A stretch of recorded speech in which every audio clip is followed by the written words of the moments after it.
Hello, my name is Mairead Heffernan and I'm Head of Training for Théa Pharma Ireland. Théa Pharma Ireland are an ophthalmic pharmaceutical company based in Castlebar. We're very happy to be celebrating 30 years in establishment this year. I'm absolutely thrilled to be here today for the first episode in our Love Your Eye series. Love Your Eye series is all about just that, loving your eyes. What can you do to love and take care of your eyes, to maintain healthy vision and healthy eyes in the long run? I'm joined today by Dr. Michael Moore, who will be answering your questions on dry eye. Hi, I'm Dr. Michael Moore. I'm a lecturer in optometry in Technological University Dublin. I'm also a researcher at the Centre for Eye Research Ireland, and clinically I see patients in the National Optometry Centre, which is attached to our university. Michael, I'm so glad that you mentioned that you're an expert in dry eye, because that was the number one question that our viewers wanted me to ask you. What is dry eye? Dry eye disease, from a patient's perspective and how they'll experience it, is a condition where they'll experience a lot of kind of irritated eyes, gritty eyes. A lot of times the eyes are kind of be watery, that kind of thing. It's often associated with environmental factors, so they'll tend to find their symptoms will vary depending on the environment. So things like air conditioning, dusty environments, long periods of kind of screen use can all exacerbate these symptoms. From a more mechanistic perspective, it's what's actually going on with dry eye disease. At its heart, dry eye disease is essentially an inflammatory condition. So basically this is where the front of the eye is more inflamed. This inflammation can cause disruption to the tear film. The disruption to the tear film then causes damage to the front of the eye, which results in further inflammation, which then results in further disruption to the tear film and more damage to the front of the eye. And so dry eye disease essentially is kind of in this kind of vicious cycle where it's kind of self-perpetuating. In terms of trying to treat dry eye disease, the whole idea is to try and intervene at one of these steps and prevent it from continuing down that path. So that does sound like a vicious cycle. Is there anything we can do to prevent ourselves from getting on that cycle in the first place? Yeah, so as I said, there are a lot of environmental triggers to dry eye disease. So predominantly trying to avoid those will be the most beneficial thing someone can do to try and avoid experiencing the symptoms in the first place. So avoiding kind of those sort of environments. Having said that, there are some patients who, for a variety of reasons, possibly underlying systemic disease or many people just over time with age do experience dry eye disease, and there's not a huge amount that they can do to avoid it.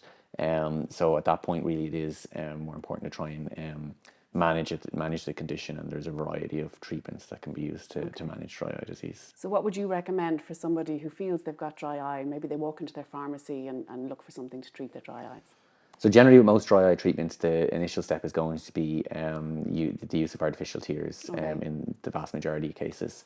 Now I would just take a step back from that though and say that for the majority of patients, I'd kind of encourage them to see an eye care professional first to establish exactly what's going on. So step one, visit your optometrist or ophthalmologist, and establish exactly what is the problem with the eyes. Dry eye disease, there's a number of underlying factors involved in it, and although using artificial tears is very beneficial for the majority of people with dry eye disease, you may not be fully treating the condition by just using artificial tears. So for example, things like Blepharitis, Meibomian gland dysfunction can all be contributing factors towards dry eye disease, and although artificial tears will help certainly in terms of managing the symptoms, it won't necessarily treat those underlying aspects of it. So you've just mentioned two conditions, Blepharitis and Meibomian gland disease. Could you want to explain those? Yeah, so Meibomian gland dysfunction, firstly, is probably one of the major causes of dry eye disease, and very much a lot of the time when patients have dry eye disease, they'll often think that their eyes are that they have a lack of tears and that their eyes are dry, and that is the case. But actually, a fundamental just lack of tears is actually a relatively unusual form of dry eye disease. The more common form of dry eye disease is where someone has very watery eyes. And this is predominantly driven by Meibomian gland dysfunction. So thinking about the tear film on the front of your eye, the very front layer of that tear film. So it's made up of a few different layers. And the very front layer, its job is to essentially try and prevent your tears from evaporating off your eye. And that layer is generated by what are called the Meibomian glands. So these glands exist in your top and bottom eyelids, and every time you blink, these glands seep out what's called meibum, and that mixes with your tear film. And as I said, its main function is to stop your tears kind of running off your eye, basically. And so for many patients, those glands are clogged or atrophied and they're not working well. And this often results in them having still dry eyes because their eyes are dry, because their tear film is poor quality, but their main perception of the problem is that their eyes are very watery. So a very common experience would be that with certain environmental triggers like wind, the patient might be out walking and they'll complain that when it's windy, their eyes just start streaming water, and that's often an indicator of Meibomian gland dysfunction. You'd also mentioned blepharitis. Is there a difference between blepharitis and Meibomian gland dysfunction? Basically, I often, from a patient perspective, I often describe it to a patient as nearly like having dandruff in their eyelashes. So they have a lot of debris in their eyelashes, which generally this results in, they also have a lot of bacteria in their eyelashes as well. This can aggravate the tear film. Can also mean they're prone to things like styes and that kind of thing as well, because they've got this sort of high bacterial load on their eyelashes and eyelids. And again, this kind of feeds into this inflammatory cycle as part of dry eye disease, and can irritate the front surface of the eye, disrupting the tear film and causing a lot of the same symptoms as you would experience with dry eye disease. Again, artificial tears can be beneficial in this, in that they can help to stabilize the tear film, but they're not going to get to the heart of the problem. And they and really the best approach, at least in the initial stages with blepharitis, is kind of hygiene procedures. So there's different products available like Blephicline, which are useful for kind of cleaning around the eyelids and eyelashes and basically getting rid of any of this sort of debris and that kind of thing that's in the eyelashes. Okay, but they'd notice that because they have, like I said, like dandruff on their eyelids. Sometimes it's apparent to the naked eye. A lot of the time when I would be assessing a patient, it would be with a microscope that I'd be able to see this much more clearly. So the patient may not actually be able to see it. Sometimes if it's quite severe, you can see it just with the naked eye. But in kind of milder cases, it might not be apparent to the patient. But again, the symptoms will be similar in terms of that kind of irritated, dry kind of feeling eyes and possibly watery eyes, that kind of thing. But again, it just kind of gets back to that point of if the patient is feeling that way, it's good to get to be assessed to determine exactly what's causing the issue, because if they have a lot of blepharitis, although the artificial tears will maybe help with their symptoms, it won't necessarily get to the heart of the problem. You know?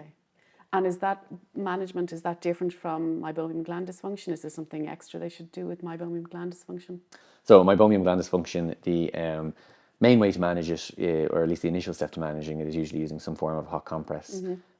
We used to advise patients to use things like hot flannels, but they're not really that effective. And there are a lot of other products out there, like the eye bag, where the idea essentially is that you're heating the glands. So how the eye bag would work is you put it in the microwave, heat it up, take it out, close your eyes, leave it over the eyes for, I usually recommend about 5 minutes. And then generally you're going to implement some sort of eyelid massage as well. So I'd normally recommend the patient kind of pinch along their eyelid like this. And the same thing along the top eyelid for both eyes.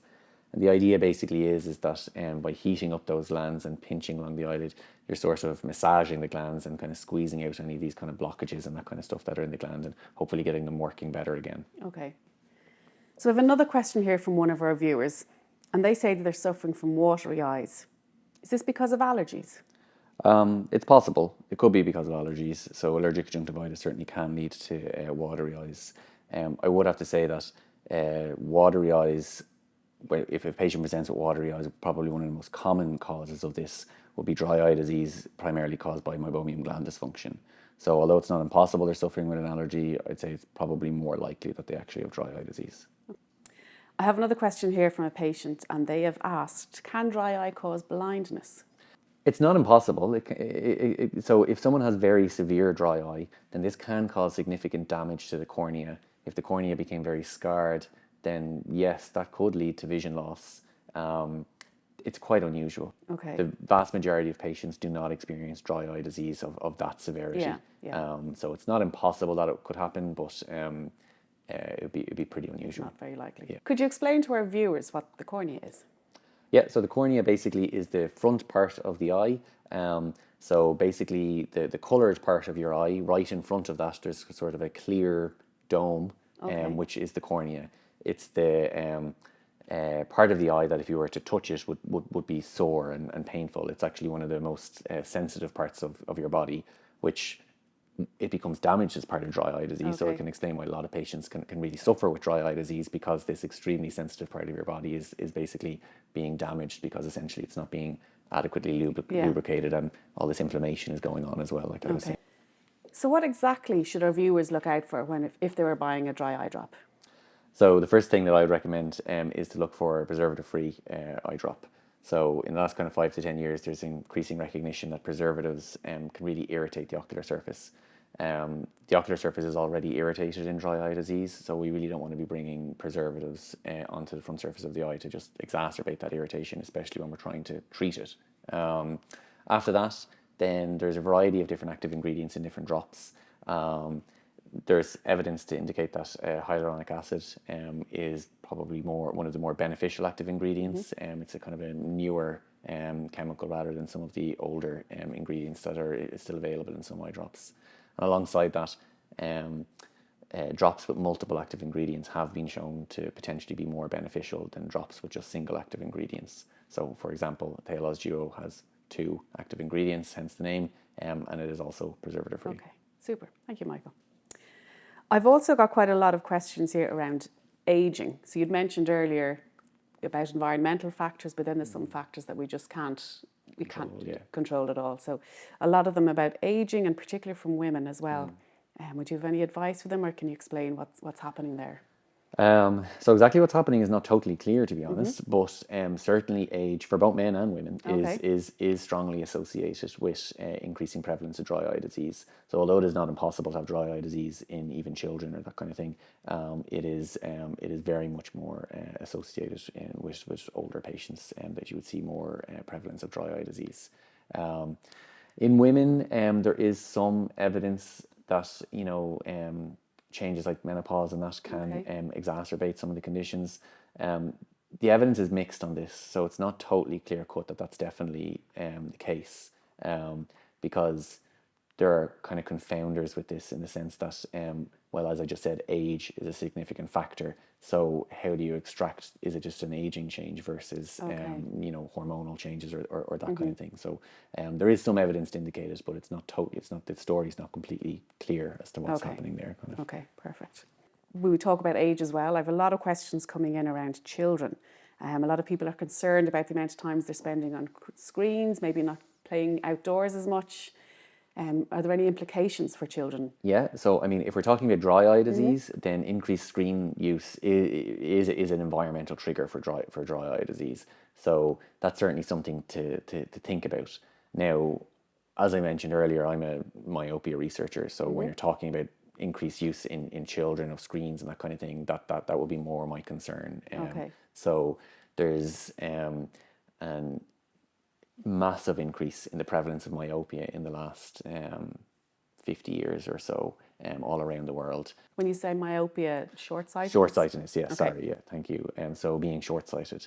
One of the issues with short-sightedness that people don't realise is that obviously it's an inconvenience in terms of wearing your glasses and or contact lenses or whatever, but a lot of people don't realise that it actually is significantly associated with a lot of different eye diseases which can result in vision impairment. It's a combination of how short-sighted you are and your age. So children becoming short-sighted now are unlikely to be visually impaired as a result of their short-sightedness, assuming they have their glasses or whatever. But as they get older, the fact that they're short-sighted significantly increases their risk of developing different diseases with their eyes. And the reason I'm talking about this in relation to screen use and that kind of thing is because there's a lot of evidence to indicate that this increasing amount of short-sightedness is really being driven by the fact that by changing lifestyles. So basically, spending increasing time indoors doing close work essentially is driving large increases in short-sightedness, whereas outdoor time is very beneficial in terms of protecting against becoming short-sighted. Okay. So what you're saying is children who maybe develop myopia or short-sightedness, although the consequences right now are that they'll need glasses or contact lenses, what we really need to be concerned about is the long-term consequences of myopia. Exactly, yeah. So it's associated with a variety of different problems: myopic maculopathy, retinal detachment, glaucoma. All of these things are far more likely to occur in people who are short-sighted, and the more short-sighted they are, the increased chance they have of developing these problems. But as I said, it's a combination of how short-sighted they are and their age. Children aren't going to develop these problems, but those children, when they get to their 50s, 60s and 70s, will be at much increased risk of developing these problems. So if you were to give parents any advice to help with their children's vision, their children's eye health, what would you recommend? So the big thing is if they're not short-sighted already, time outdoors is protective against being short-sighted. So we have very much altered our environment in that we spend a lot more time indoors doing close work and that kind of thing. So as much time outdoors as possible. I know obviously we're talking about in Ireland and the weather doesn't always facilitate that. So where possible, spend time outdoors. A researcher colleague of mine from Norway has a phrase that she gives to her patients, that there's no such thing as bad weather, there's just bad clothes. Norway obviously significantly difficulty with weather there as well, but they have extremely low rates of short-sightedness in comparison to other parts of the world, and that's somewhat to do with their differing approach to school and later starts to school, and a differing educational approach than is the experience in some other countries. So all the children are going to love that answer.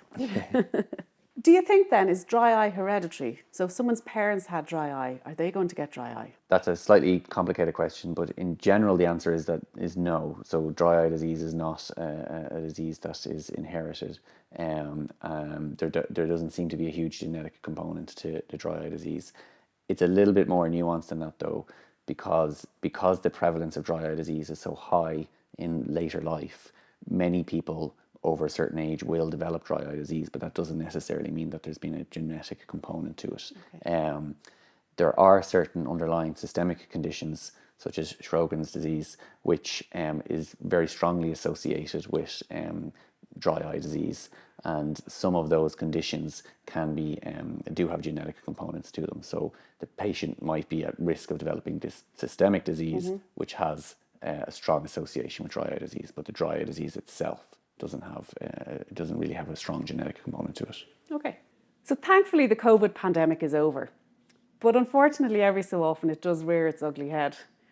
Or is there any relationship between COVID and dry eye? In terms of dry eye, I mean, the main issue with COVID and dry eye was really in relation to increased environmental exposure to things that would exacerbate dry eye. So when we were particularly experiencing kind of lockdowns and that kind of stuff, there was a lot more time spent indoors on screens, and these are all kind of triggers for dry eye. So that would be kind of the main thing. Now that society has opened up a bit more, I'm seeing kind of less of an association with COVID. I mean, certainly people are still, a lot of the changes that occurred with COVID and kind of online meetings and all that kind of stuff like that, still that they're still with us. So it's more that can exacerbate the dry eye rather than COVID. Than COVID itself. Yeah. What about somebody who says they've got irritated, stingy or itchy eyes? Yeah, again, it's hard to know on an individual basis exactly what's the cause there, but like such an enormous amount of people do suffer with dry eye disease that it's probably a reasonably safe bet that is likely the cause.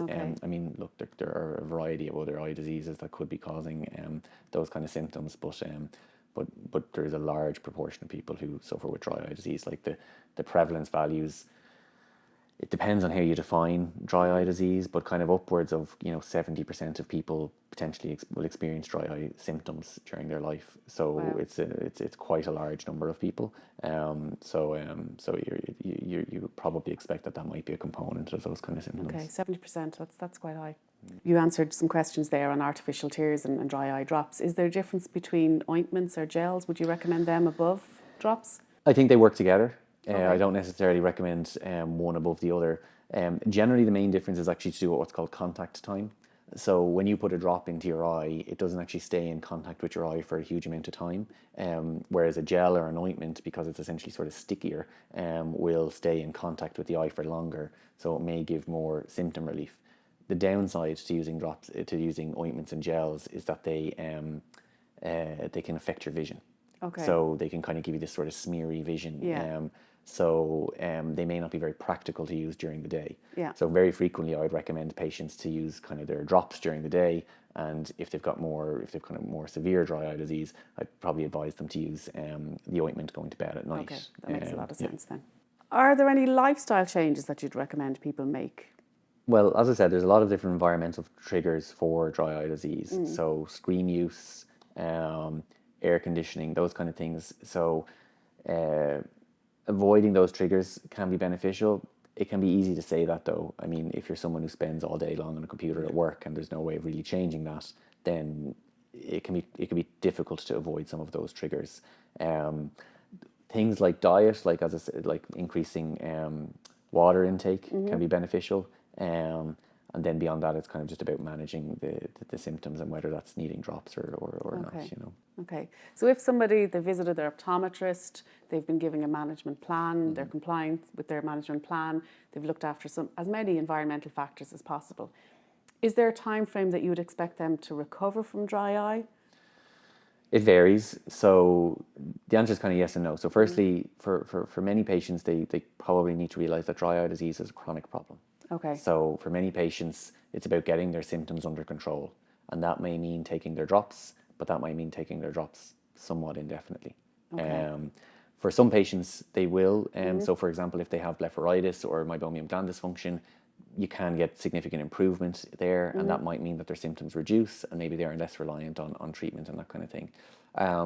In terms of drops having an effect, this is one area where patients sometimes don't. You talked about being compliant with their drops and that kind of thing.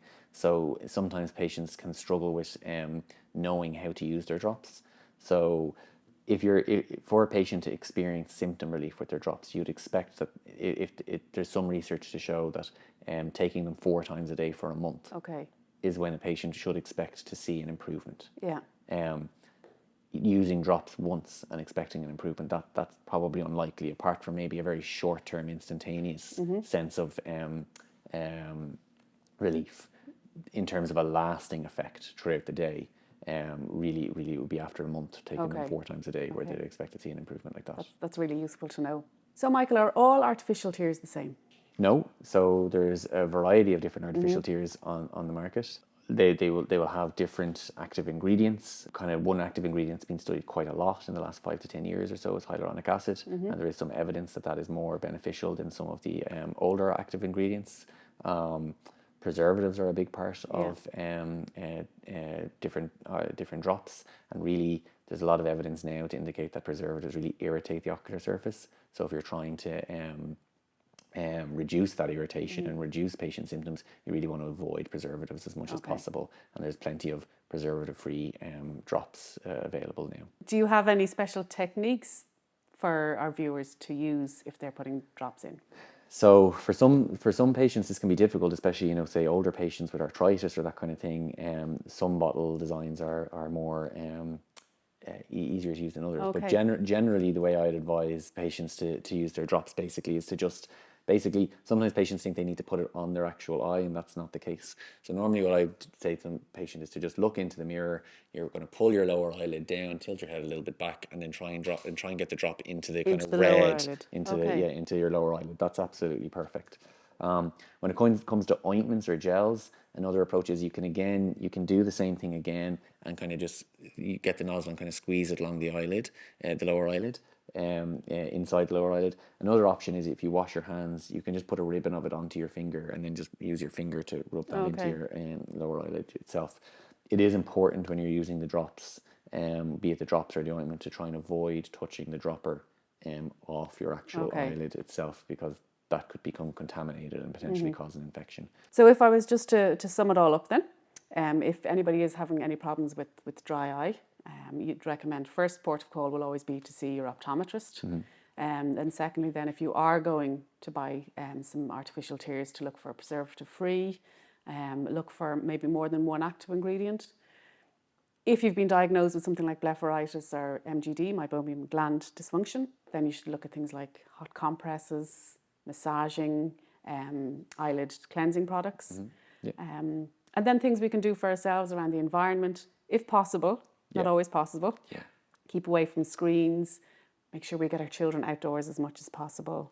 Yeah, definitely. When it comes to the myopia end of things, that's very important. But yeah, when it comes to the dry eye and the environment, yeah, keep away from screens and trying to avoid dusty environments, that kind of stuff. Okay. And unfortunately, as we age, we can expect to develop some kind of dry eye.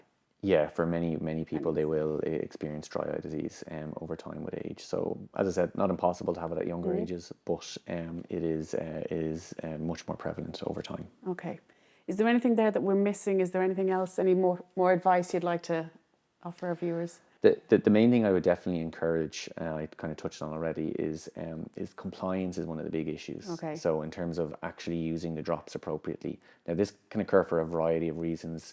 Miscommunication between the person prescribing the drops and the patient themselves, the patient just kind of forgetting or whatever. Yeah. But I would always advise that patients that like there is evidence that you need to take the drops 4 times a day for a month to see an improvement. Taking them once or twice here or there is probably unlikely to get the sort of improvement patients are seeking. And that's not necessarily because the drops aren't effective. It's actually because the drops aren't probably being used correctly. So thank you very much, Michael. That was absolutely fascinating. I've learned an awful lot about dry eye today, and I'm sure our viewers have as well. So thank you. Thanks for having me. As Michael had mentioned, preservative-free is really important when you look for any eye drops. And as you know, here at Théa, preservative-free is also very important to us. We offer a wide range of 100% preservative-free eye drops. So thank you to our viewers as well for joining us for our very first episode of Love Your Eyes. We will be returning with the second episode, and I look forward to seeing you all then.